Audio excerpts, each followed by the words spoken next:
Cricketer সাকিবকে যথাযথ সম্মান দিয়ে দেশের মাটিতে বিদায় দেওয়ার আকুতি বাড়ছেই ক্রিকেট সমর্থকদের। ভক্তদের দাবি, দেশের জন্য সাকিব যে অবদান রেখে গেছেন তার জন্য সম্মান তার প্রাপ্য। রাজধানীর আগারগাঁওয়ে এভাবেই বিসিবি ও সরকারের প্রতি আহ্বান জানালেন সাকিব ভক্তরা। সাকিব আল হাসান বিশ্বমঞ্চে যে মানুষটা বাংলাদেশের নাম উজ্জ্বল করেছে বারবার, সেই সাকিবই তার শেষ টেস্ট ম্যাচটা খেলতে চান কিন্তু দেশের মাটিতে। নিরাপত্তার ব্যাপারে সে খুব উদ্বিগ্ন এবং বোর্ডকেও তিনি পাশে পাচ্ছেন না। যদিও ক্রীড়া উপদেষ্টার বক্তব্যে কিছুটা আশা সঞ্চার হয়েছে, কারণ তিনি বলেছেন ক্রিকেটার সাকিবকে নিরাপত্তা দেওয়া হবে। আমরা রাজধানীর আগারগাঁয়ে কিছু ক্রিকেট সমর্থককে পেয়েছি, তাদের কাছ থেকে জানতে চাইব সাকিবের বিদায়টা তারা কিভাবে দেখতে চান।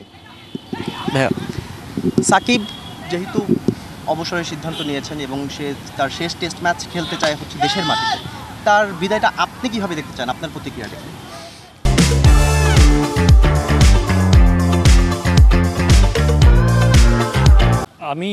আমরা সাকিবের সমর্থক বা অ্যাজ এ বাংলাদেশি হিসাবে, ক্রিকেটের সমর্থক হিসেবে আমরা যেভাবে চাই যে সাকিব যেহেতু নিরাপত্তার সংকোচ করতেছে, নিরাপত্তাহীনতার কথা বলেছে, তাকে বাংলাদেশে তার সেই জায়গাটা বাংলাদেশের সরকারের ক্লিয়ার করা উচিত। আমরা চাই যে তার যে লাস্ট ইচ্ছা, সে আমাদের দেশের মাটিতে লাস্ট টেস্ট ক্রিকেটটা খেলবে, আমরা চাই তাকে এই সুযোগটা দেওয়া উচিত।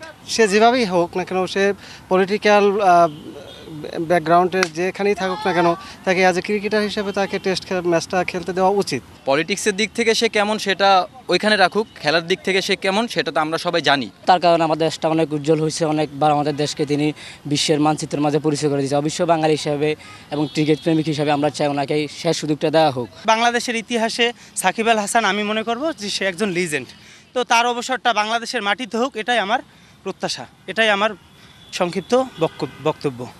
Thank you. আমরা কিন্তু রাজধানীর আগারগাঁয়ে অনেকের সাথেই কথা বলেছি এবং প্রত্যেকেই আশা ব্যক্ত করেছেন সাকিব যেন দেশের মাটিতেই তার ক্যারিয়ারের ইতিটা টানতে পারেন। Shahriar Hossain, DBC news, Dhaka.